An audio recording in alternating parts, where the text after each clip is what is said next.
Namaste. Let's learn some phrasal verbs. In this video we will learn the following phrasal verbs: abide by, account for, and agree with. Abide by.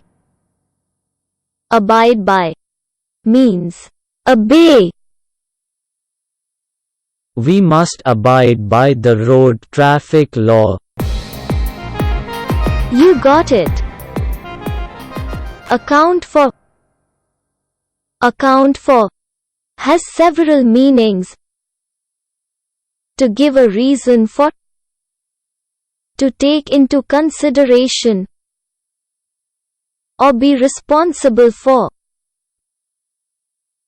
Can you account for the strange noise?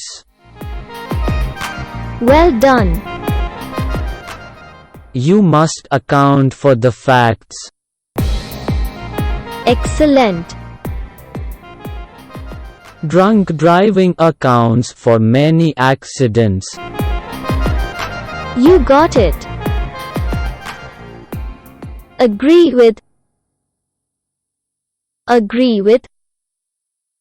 It means to be helpful for, be good for, or suit.